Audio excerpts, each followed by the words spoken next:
नमस्कार। मैं डॉक्टर दीप नारायण पांडे। आज हम सभी SCDRR के पॉडकास्ट में आचार्य महामंडलेश्वर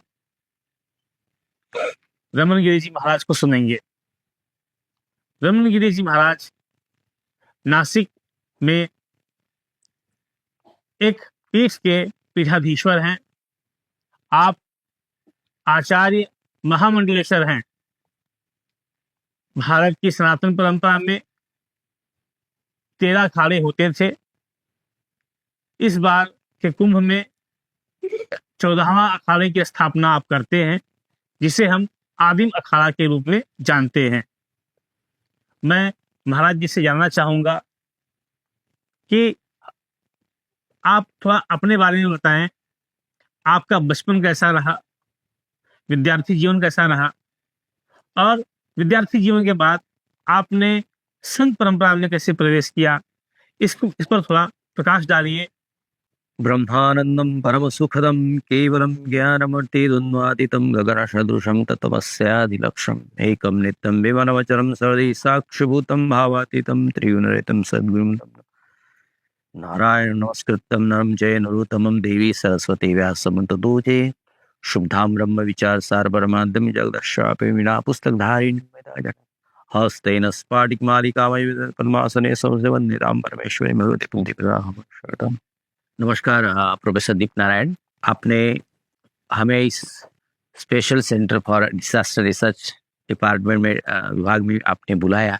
हमें बहुत आनंद महसूस हो रहा है कि बहुत दिन के बाद मैं नासिक जिला में पेट तालुका उसमें से अंबे गांव करके उस आदिवासी क्षेत्र में हमारा जन्म हुआ है और उसी में ही 7 तक तो हमने पढ़ाई की। उसके बाद में 10वीं तक हम उसके थोड़ा आगे तहसील में किया पढ़ाई, 10वीं तहसील में हो गई। उसके बाद में ग्रेजुएशन में हम नासिक जिला में आ गए। तपो ने भगवान प्रभु रामचंद्र ने जहाँ वनवास काल में रुके प्रभु, तो उसके बगल में 10 पैदल में वहाँ पे पंचवटी है, उसमें जंगल कामगार सोसाइटी है, उसमें मैं रहता था। करीब हम भी 12-13 साल वहीं पे रहे और उसके साथ साथ में हमने पंचवटी कॉलेज वहाँ पे है, तो वहाँ पे ग्रेजुएशन किया, BSc किया। और उसी बीच में मेरा संत जनार्दन स्वामी मौनगिरी महाराज जो ऋषि का परंपरा में से है, तो एक सत्पुरुष से हमारा उस आश्रम में हमारा जाना हुआ। वहाँ पे पूज्यपाद स्वामी माधवगिरी महाराज जो सन्यासी परंपरा में से है, तो मैं काफी साल फिर उनके चरणों में मैं रहा। और हमारा ग्रेजुएशन होने के बाद फिर मैं पुणे गया, गुरु जी को पूछकर मैं पुणे चला गया। वहाँ पे हमने MSc की पढ़ाई की। उसके बाद में मैं गुरुजी से बोला कि बस अब पढ़ाई हो गई, मैं भगवान की पूजा करूंगा और लोगों की सेवा करता रहूंगा।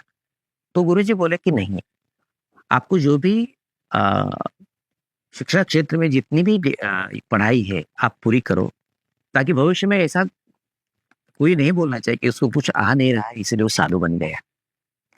तो उसी के बाद में मैं पुणे चला गया। पुणे में हमने मास्टर कंप्लीट किया। पुणे के बाद फिर गुरुजी ने फिर आगे हमको बोला कि आप JNU जाना चाहते हो तो आप JNU जाओ, वहाँ पे पढ़ाई करो।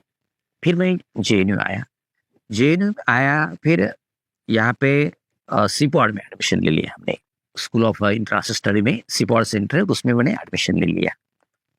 और उसमें भी पॉलिटिकल ज्योग्राफी में जो भी मुझे प्रश्न पूछ रहे प्रोफेसर दीप नारायण, ये मेरे हम तो वर्ग मित्र हैं, मेरे बहुत सुंदर एक प्रिय मित्र भी रहे हैं। और अभी तो भगवान की कृपा से आप इस सेंटर को चलाते हैं और देश की सेवा मतलब कि बच्चों को एक शिक्षा भी प्रदान करते हैं और इस देश की सेवा करते हैं। बहुत अच्छा हमको आनंद हो रहा है। खैर, उसमें यहाँ पे हमने पॉलिटिकल ज्योग्राफी में एडमिशन लिया, तो उसमें मेरा टॉपिक था जियो political consequences of US occupation of Iraq. तो हम तो इंटरनेशनल स्टडी में थे, आप भी हमारे साथ में थे, साथ मतलब हम वर्ग मित्र हैं। और तो हर एक क्षेत्र में अपना अपना अलग अलग पढ़ाई होता है, तो पढ़ाई तो यहाँ पूरी हो गई हमारी, हम पीएचडी भी यहाँ से ले लिया।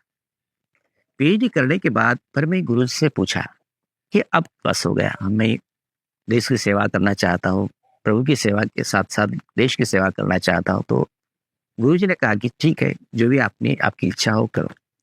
तो हम तो गुरु शिष्य परंपरा में से है, गुरुकुल में से है। तो गुरुकुल में से होने के बाद हमको सन्यासी बनने के लिए हमको किसी अखाड़े से दीक्षा लेनी पड़ती है। तो हमने जूना अखाड़े से दीक्षा ले लिया, जिसमें अंतर्राष्ट्रीय संरक्षक परम पूज्य स्वामी हरिगिरी महाराज जो हमारे पंचगुरु में से हैं, और उसके बाद जो जूना अखाड़े के पीठाधीश्वर है परम पूज्य आचार्य महामंडलेश्वर स्वामी अवधेशानंद गिरी महाराज, उन्होंने हमको दीक्षित किया जूना अखाड़े से। और इसी महाकुंभ में हमको अंतर्राष्ट्रीय महामंडलेश्वर की पदवी भी मिली है। ये करने के बाद फिर हमने गुरु जी के साथ हमने सोचा कि अखाड़ा परंपरा तो चली रही है, लेकिन इसमें देश के लिए योगदान क्या है। हमने सोचा, क्योंकि मैं बचपन से स्वामी विवेकानंद के उसी विचारधारा से प्रभावित हूँ, आपके साथ हमने रहे। मेरे मित्र प्रोफेसर दीप नारायण, ये भी स्वामी विवेकानंद की विचारधारा से है। तो मैं मूलतः से वही से था, क्योंकि मेरे पिताजी भी, मैं छोटा था तो मेरे पिताजी भी कन्याकुमारी में चले गए थे, तो वहां से भी उन्होंने बहुत सारे स्वामी विवेकानंद किताब लाए थे, बहुत सारी मूर्तियां लाई थी। मैं उससे बचपन से बहुत प्रभावित था स्वामी विवेकानंद उस चरित्र के ऊपर। तो हमने सोचा कि हमारा देश के लिए हमारा योगदान क्या है। अखाड़ा परंपरा भी है, गुरुदेव की परंपरा भी है, हमारा योगदान क्या है। तो हमने सोचा कि हम जो भी आदिम परंपरा से है, एक अखाड़ा क्यों हम निर्माण नहीं करें, क्योंकि जो अखाड़ा आदिम काल से भी उसी भगवान महादेव की उसी परंपरा से हम तो आते ही है। संपूर्ण विश्व की, संपूर्ण देवता की हम पूजा भी करते हैं। तुम अखाड़ा क्यों हमें तैयार किया जाए। तो गुरुदेव से बातचीत करते हुए मैं उस आदिम अखाड़े की स्थापना की।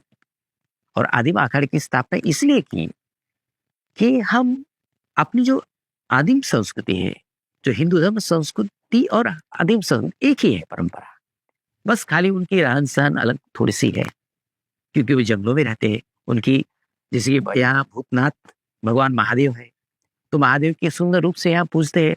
तो हाँ, हमारे आदिवासी लोग भूतनाथ मतलब भूत के वेताल देवता मतलब भूतनाथ करके उनको पूजते हैं।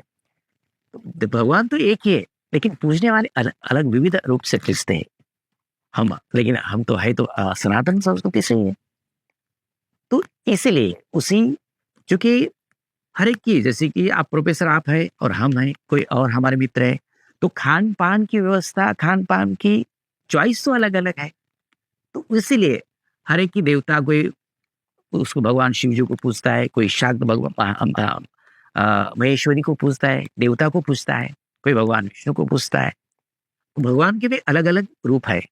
तो इसीलिए अलग अलग रूप को पूजने वाले भी हमारे लोग हैं। इसलिए आदिम अखाड़े के बीच में सब लोग आते हैं, आदिवासी परंपरा, और इसी परंपरा को इस भारत देश में हम आपके साथ साथ नहीं हैं, उसी परंपरा में है। इसीलिए उनका एक आत्मसम्मान।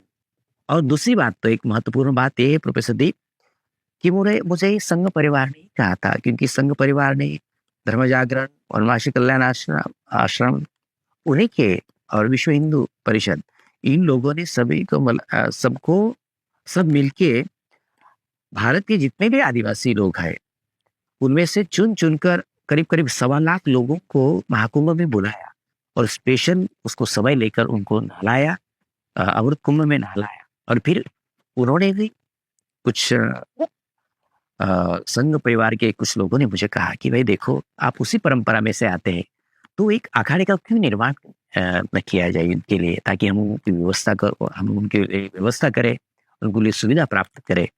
और जो भी अपनी संस्कृति की, जो भी आदिम संस्कृति की, आदिवासी संस्कृति की जो सुंदर परंपरा है, उसके उसके साथ में स्थित रहे।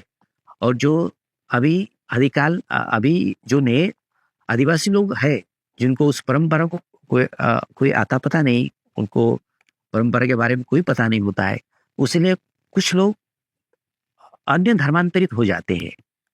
तो ऐसा नहीं होने के कारण मतलब उनको रोकने के लिए अपनी संस्कृति की एक स्वाभिमान के लिए अपने अखाड़े की स्थापना आप क्यों नहीं करते हो?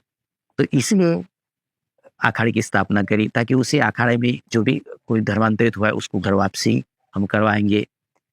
और अपनी अपनी सुंदर संस्कृति की सभी आदिवासी परंपरा में जो भी हमारे आदिवासी नागरिक हैं, नए नए आने वाले लोगों के लिए कई किताब के माध्यम से, चूंकि मुखोद्गत है आदिवासी जो संस्कृति की जो परंपराएं है, लिखित अधिक तौर पर लिखित है नहीं, तो उसमें लिखित रूप से हम करके आदिवासी लोगों के जो भी नए लोग आते हैं उनके लिए हम उस किताब के माध्यम से जो परंपरा का जो ज्ञान है उसको हम देने का प्रयास हम इस आदिम अखाड़े के माध्यम से करेंगे।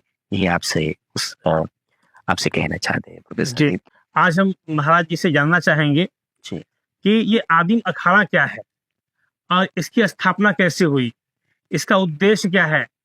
आपके माध्यम से हमारा दर्शक समूह ये जानना चाहता है। हम इस कैंपस में आ गए, हम पहले तो इस विद्यापीठ के छात्र ही थे, और आपने कल मुझे कहा था, परसों कहा था कि बिरसा मुंडा जयंती आने वाली है, तो आप उसमें कुछ बोलना। तो अच्छा है कि भारतवर्ष में जो भी जनजाति क्षेत्र है, तो उस जनजाति क्षेत्र के एक सुंदर एक चरित्र है, जिसमें एक बिरसा मुंडा का एक चरित्र है। हमारे सभी संघ परिवार, और जैसे कि स्वामी विवेकानंद की एक सुंदर परंपरा आई है कि आदिम संस्कृति के जो लोग हैं, आदिवासी लोग हैं, उनके लिए कुछ कार्य करें, उनके उत्थापन के लिए कुछ करें। तो ये तो हमारी एक सुंदर परंपरा, या संघ परिवार ने उनके लिए अच्छा एक आगे कदम बढ़ा के काम कर रहे हैं। वनवासी क्षेत्र में, वनवासी कल्याण आश्रम में उनके लिए काम कर रहा है।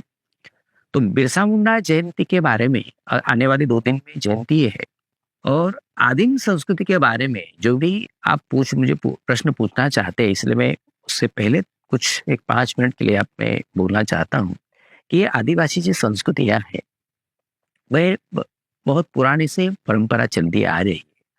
भगवान महादेव, शंकर पार्वती, जैसे कि प्रारंभ काल में शंभु मूला मतलब भगवान शंकर, और मूला मतलब पार्वती प्राचीन काल में, और मध्य काल में शंभु गौरा, शंभु मतलब भगवान शिव और गौरा मतलब पार्वती, और आदि के काल में जो है शंभु शंकर पार्वती के रूप में है।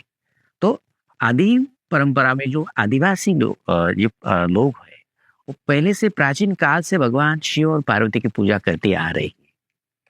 तो उसमें जो आप मुझे आज प्रश्न पूछना चाह रहे हैं कि आदिम अखाड़े की परंपरा क्या है और आदिम अखाड़ा क्या है, तो ये मूलतः यही प्रकृति है कि आदिम अखाड़ा परंपरा कैसे स्थापित हो गई है आदिवासी के बीच में, मैं आपको यही कहना चाहता हूँ। तो 1800 शतक में आदिवासी क्षेत्र में जो महामारी आती थी, जैसे कि उस महामारी, यहाँ पे कुछ लोग प्लेग बोलते हैं, जो बड़ी बड़ी बीमारियां आती है पूरे गांव में, पूरे परिसर में, तो वो लोग क्या करते थे, आदिवासी लोग एकत्रित आते थे, जिसमें भगत भी है, बहुत सारे साधक भी है, एकत्रित आते हैं और भगवान को प्रार्थना करते हैं। और संपूर्ण देवता, संपूर्ण विश्व की देवता, जिसमें गणपति से शुरू होता है, गणपति, सरस्वती, भूतनाथ बाबा मतलब वेताल बाबा, उसमें वेताल करते हैं मतलब भूतनाथ बाबा, मारुति, महाशक्ति, सप्ताश्रा मतलब माँ पार्वती के सप्त स्वरूप होते हैं। तो ऐसे संपूर्ण देवता का वो मुखौटा लेकर, मतलब संपूर्ण देवताओं का मुखौटा लेकर संपूर्ण गांव में उनका त्योहार मनाया जाता था। अब खुद ही वो वेशभूषा पहन के और भगवान का मुखौटा स्थापित करते मुख में, और बाजा ढोल बाजा के साथ साथ वो पूरे गांव में अपना वो त्योहार मनाते थे।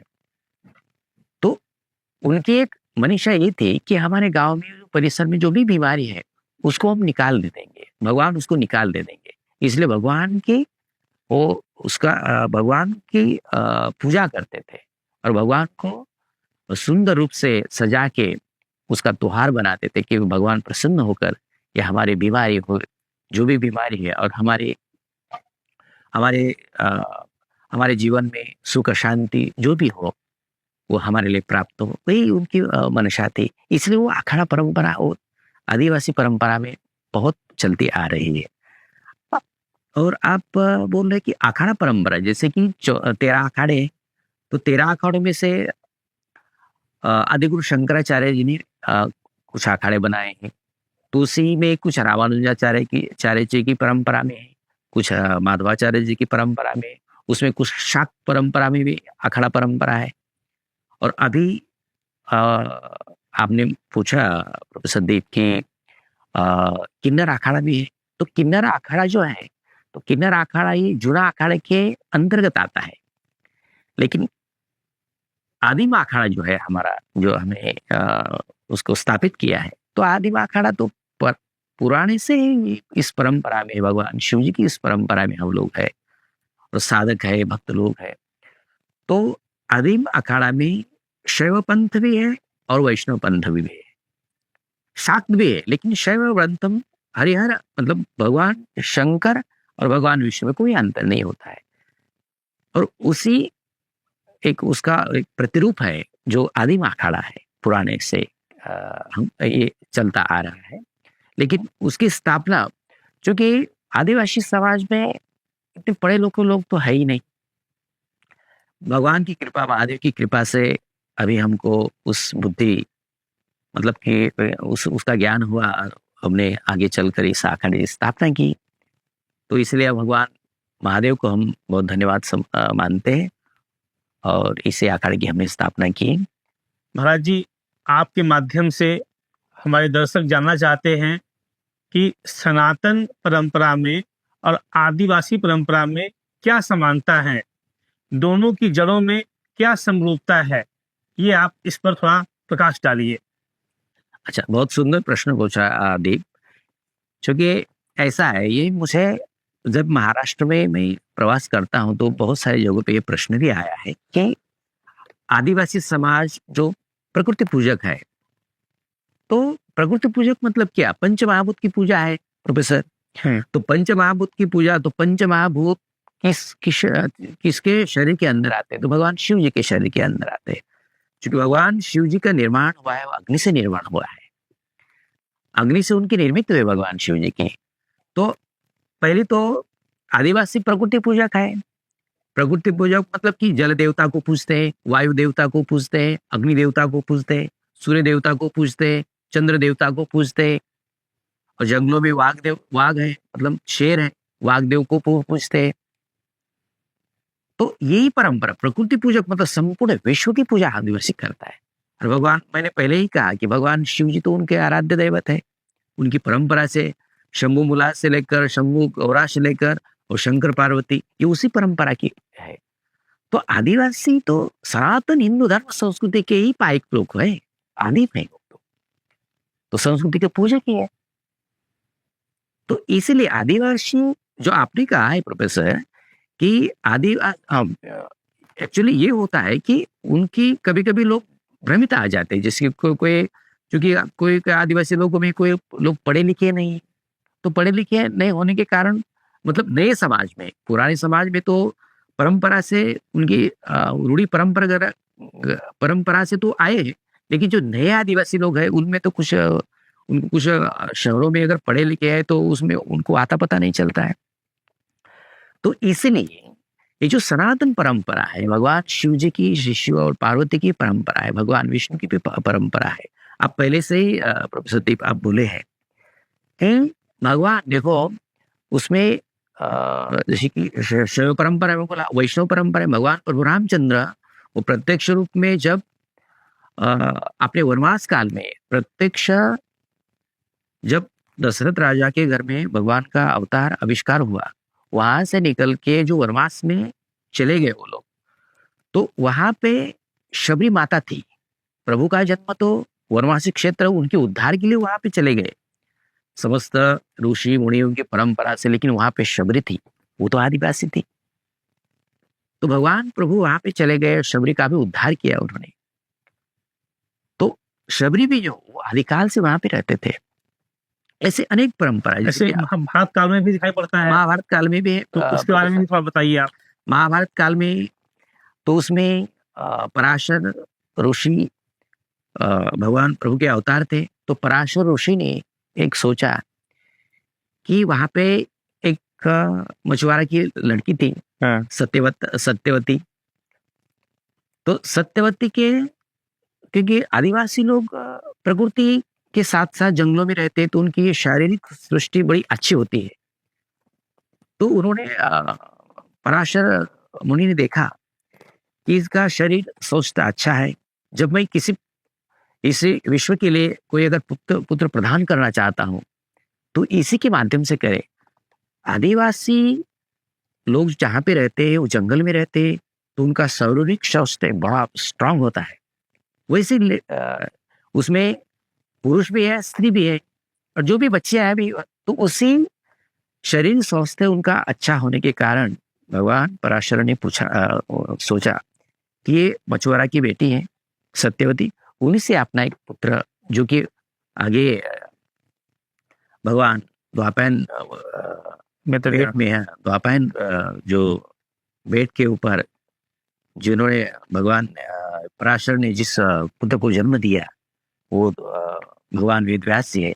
तो उन्हीं की सत्यवती से ही निर्मित हुई है उनका, जो भी उनका मिलन, और उनसे उनके हृदय से मतलब भगवान वेदव्यास को उन्होंने प्रकट किया, मैं जन्म दे दिया। तो ऐसी बहुत सारी ये है। और महाभारत में जो है एकलव्य भी और हिडिंबा, घटोत्कच ये भी वनवासी परंपरा से ही आते हैं। और महाभारत काल में भी वनवासी सनातन है, और सनातन में वनवासी गुण है, ऐसा हमें आदिकाल से भी दिखाई पड़ता रहा है। अब मैं आपके माध्यम से ये जानना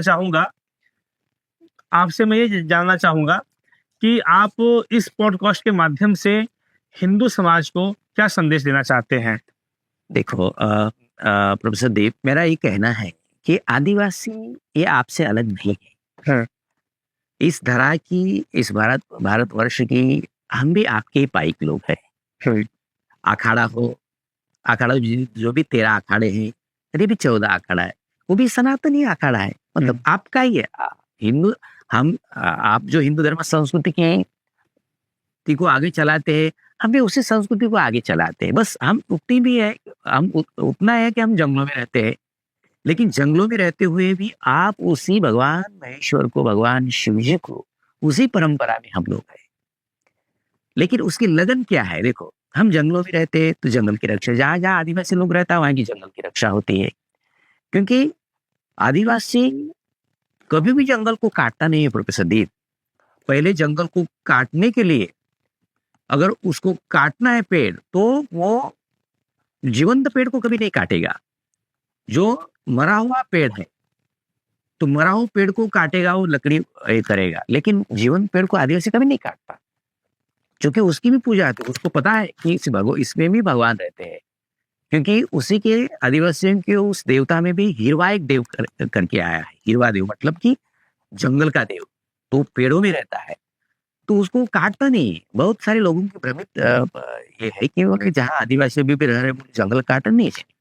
अब कुछ भी छोटे मोटे लोग होते हुए अपने पेड़ का उधर निर्वाह करने के लिए छोटा मोटा कोई लकड़ी वकड़ी काट के अपना उधर निर्वाह करते होंगे, वो उसकी बात नहीं मैं मानता। लेकिन आपने जो प्रश्न पूछा है कि सनातन संस्कृति और आदिवासी के बीच में एकता क्या है, तो आदिवासी वही प्रकृति पूजा कहीं भगवान की पूजा वही करता है, और जंगलों में भी रहता है। खान पान जो भी करता है, जंगलों में जाता है, जंगल की शिकार करता है। मछुआरा में जहाँ पे मछुआरा के उसमें भी आदिवासी लोग रहते हैं कि वो पेड़ पाने अपने पेड़ का उदर निर्वाह के लिए सब कुछ लोग करता है। लेकिन जहां तक देव देवता की पूजा है, लेकिन देव देवता की जहाँ पे एक हमारी एक संस्कृति है, तो आपके भगवान शिव और भगवान विष्णु, इसमें हमारा कोई अंतर नहीं। अब पहले से भी बोला प्रोफेसर दीप कि आदिवासी एक मुखौटा का त्योहार मनाते हैं इस बीमारी को हटाने के लिए। तो उसमें भगवान परशुरामचंद्र भी है, लक्ष्मण भी है, माँ सीता भी है और रावण भी है। तो सभी का त्योहार मनाते हैं वो लोग। ऐसा नहीं कि हम प्रभु रामचंद्र को मानते हैं, रावण को नहीं मानते। संपूर्ण विश्व की पूजा वो लोग करता है। इसलिए पूजा करता है कि आदिवासी पूजक तो है, लेकिन उसमें ये है उसको ये मानना कि भगवान सबके ईश्वर के अवतार है, और ईश्वर के अवतार होने के कारण आप हमारे बीच में आ जाओ और हमारी उस जो भी बीमारी है, हमारी जो परंपराएं है, हमारे जो लोग हैं उनकी रक्षा भी करो, और आपके साथ साथ में उस सुंदरता के साथ साथ, उस सुंदर संस्कृति के साथ साथ, उस धर्म के साथ साथ वे हम चले। यही हमारा आदिवासियों का संदेश है।